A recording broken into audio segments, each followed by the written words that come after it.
Spiritual self-defense, was that your question? Oh, what a great question, Ben. Very cool.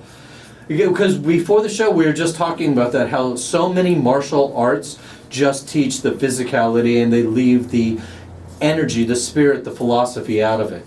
Yes, and Ben is really awesome. He's into all these martial arts as well. So thank you so much for calling once again. And my answer would be, well, very important to build up your own power and your own trust in your power. Once you build up that is the best protection. So for example, in Reiki, I teach symbols for protection.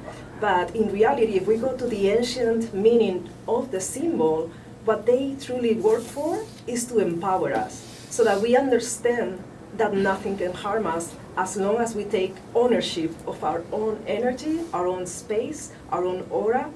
So the more that we work on that and we are the owners of our spiritual bodies, for example, our astral body, the more we are bringing our energy into it and other people cannot enter in there.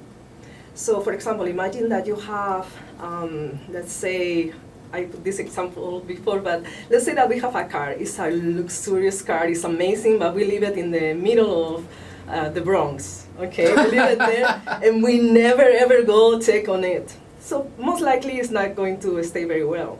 So the same happened with us, that we have the different bodies. We have the mental body, the emotional body, the astral body, and we normally don't develop awareness of all of these layers and dimensions of who we are, all these facets of who we are. In that case, some entities may enter our space, but as long as we shine our own light into this space, nothing can truly enter it, because we are the owners. It's like if you have the keys of your car, nobody's going to touch it if you are there with it. I love that. And you know, it's a lot about our expansion of consciousness to really start being aware of all these aspects. And the more we are conscious, the more we can deal with any situation in our life. So for example, this applies also to everyday life. Imagine that somebody wants to sell you something and they are using tricks to kind of make you buy it, even if you don't need it or don't want it.